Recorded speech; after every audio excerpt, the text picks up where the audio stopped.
Merci à tous ces soldats aujourd'hui disparus d'avoir enduré de nombreuses souffrances, d'avoir quitté familles et amis et d'avoir bravé la mort pour protéger notre nation.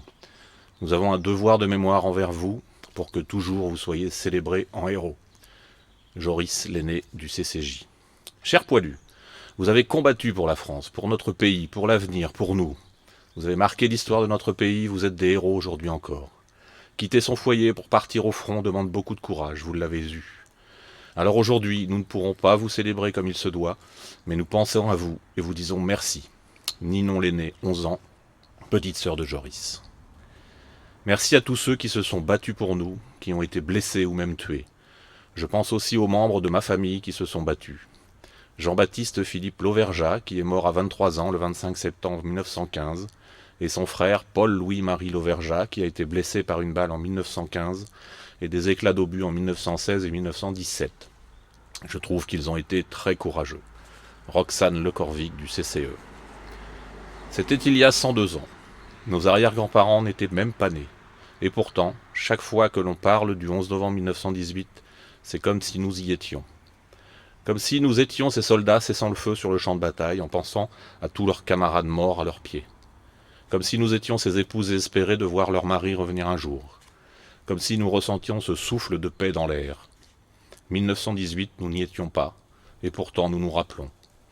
Parce que nos ancêtres ont donné leur vie pour défendre leur pays, parce que des millions de gens sont morts pour la France, parce que trop de gens ont connu la douleur de la guerre, nous devons nous rappeler en leur mémoire, pour que jamais comme si ne devienne nous y étions. Fanny, Candice et Elfie Avaux du CCJ. Merci pour leur courage, Tom Bourget du CCE. Merci à tous nos soldats morts pour la patrie, Gaël Massé du CCE. Gloire à ceux qui nous ont protégés et se sont sacrifiés pendant la Première Guerre mondiale. C'est grâce aux courageux du passé que nous avons un présent, et j'espère un jour un meilleur futur. Marie Mercadal du CCJ. En ce 11 novembre 2020, je tenais à rendre hommage aux hommes et aux femmes qui se sont battus pour défendre nos valeurs. Après 4 années de guerre atroce, l'armistice est enfin signé. Maintenant, il faut garder dans nos cœurs, dans nos mémoires, toutes ces personnes, et surtout ne jamais les oublier. Arthur Chana du CCJ. Les gueules cassées, victimes d'une guerre mécanisée. Notre visage est le reflet de notre humanité. Tentons d'imaginer que serait que l'espace d'un instant ce que nous serions sans lui. C'est pourtant ce qu'ont vécu entre 10 000 et 15 000 grands blessés de la face, parmi les troupes françaises durant la Première Guerre mondiale. Ces hommes dont les proches parents, femmes et enfants se détournaient, comme en témoignent les infirmières. Un grand nombre de blessés de la face va être déterminé par la nature de cette guerre de position dans les tranchées. En effet, pour les combattants enterrés face à face, la tête reste la partie la plus exposée à la mitraille et aux blessures. Ces broyés de la guerre gardent la vie, mais c'est pour vivre un nouveau cauchemar. Les regards de leur famille, la honte de se montrer, ils ne savent pas où aller.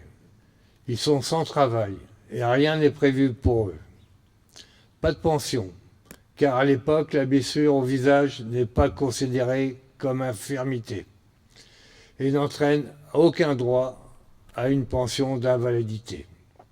C'est dans cet abîme de détresse que quelques-uns, refusant le désespoir et la pitié, fondent le 21 juin 1921, à l'initiative de deux grands mutilés, Benjamin Jourdain et Albin Jugon, et lancent une souscription nationale assortie d'une tombola, la dette. Cette tombola connaît un succès considérable, avec des lots importants. Toutes les personnes âgées se souviennent avoir vu ses parents acheter un billet d'un dixième de la loterie nationale à une sorte de guérite où se tenait le plus souvent un infirme de guerre. Sans le savoir, quand vous achetez un billet de tombola, vous contribuez à financer l'œuvre des gueules cassées, mais à participer avec modération. Mesdames, Messieurs, nous aimons à nous retrouver nombreux ici, devant ce monument aux morts, la pandémie qui nous touche nous empêche à nouveau de nous réunir. Il convenait de maintenir cette cérémonie afin que la flamme de cette commémoration puisse briller au travers la grisaille qui nous entoure.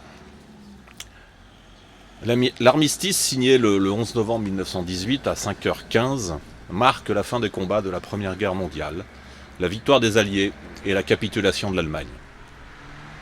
Le cessez-le-feu est effectif à 11h, faisant résonner dans toute la France des volées de cloches et des sonneries de clairons annonçant la fin d'une guerre, parfois qualifiée de totale, et qui a atteint une échelle et une intensité inconnues jusqu'alors. Elle a impliqué plus de soldats, provoqué plus de morts et causé plus de destruction que toute autre guerre antérieure. Plus de 60 millions de soldats y ont pris part. Pendant cette guerre, environ 10 millions de civils et militaires sont morts et environ 20 millions ont été blessés. Cette journée fut une journée de joie mais également de tristesse. C'était pour certains l'espoir de revoir les fils, les pères, les maris, les compagnons partis au loin combattre, et pour d'autres la certitude de devoir continuer à vivre en leur absence. Ce fut le cas pour les familles cessonnaises dont le nom de l'un des leurs est gravé aujourd'hui derrière moi. Nous passons souvent devant ce monument sans nous arrêter, et il est important de se souvenir ici de ceux qui ont donné leur vie pour la patrie.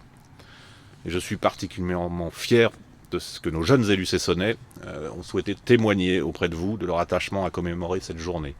Et leur message que je vous ai lu témoigne de cet attachement. Le 11 novembre 1918, chacun aspirait à ce qu'une paix durable soit instaurée en Europe et dans le monde. Hélas, des cicatrices étaient trop profondes pour se refermer si rapidement, et un autre conflit encore plus meurtrier allait, quelques décennies plus tard, jeter les nations les unes contre les autres. La der des der portait mal son nom. Cette paix tant espérée, nous la connaissons aujourd'hui. Ces millions de morts, qu'ils soient français, allemands ou d'autres pays en Europe et dans le monde, méritent que nous renforcions les amitiés durables que nous avons su tisser depuis de nombreuses années. Et je veux avoir une pensée particulière pour nos amis allemands de Bourloé, mais également pour nos amis anglais de Shipping Sudbury, ainsi que pour nos amis roumains de Bivolari. Ces pays avec qui nous avons une amitié durable au travers nos jumelages ont tous été impliqués dans ce conflit. Et qui pourrait aujourd'hui imaginer qu'à nouveau, l'Europe se retrouve ainsi pays contre pays. L'amitié et les échanges entre les peuples sont le ciment de cette paix durable. Mettons toute notre énergie à partager ces valeurs communes et faisons en sorte que les générations futures continuent à porter cette lumière de paix et d'espoir. Cette année, nous célébrons le centenaire de la tombe du soldat inconnu.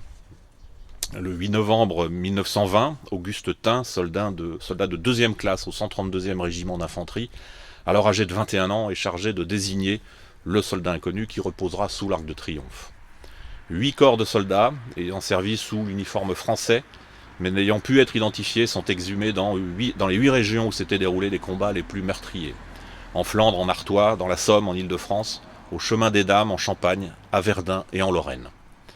Le 9 novembre 1920, les 8 cercueils de chêne sont transférés à la citadelle de Verdun, dans une casemate, où ils sont plusieurs fois changés de place pour préserver l'anonymat de leur provenance.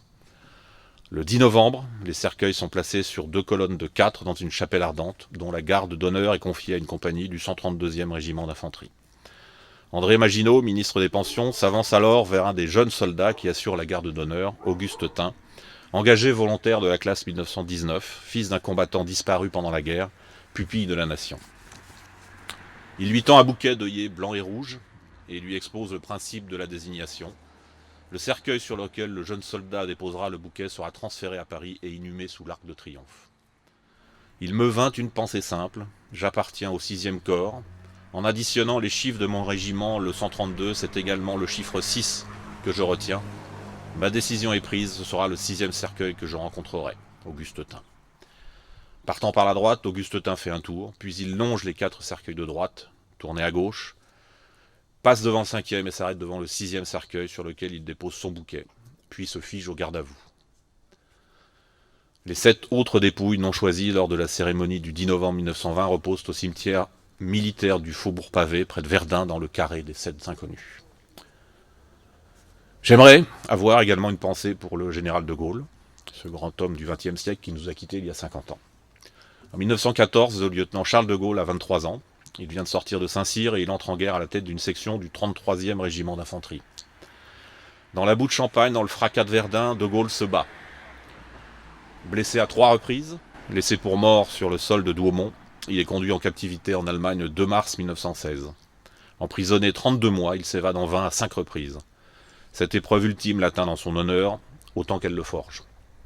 Du fond des forteresses allemandes, coupé des siens, il laisse libre cours à sa réflexion, lit, se documente et réfléchit sur ce qu'il a vu. L'enfer des tranchées, le courage des soldats, les forces et les faiblesses du commandement français, et la stratégie de l'armée ennemie. Désormais, il aura un credo, ne plus jamais cesser le combat. L'homme du 18 juin 1940 est né. Vive la République, vive la France, vive l'Europe.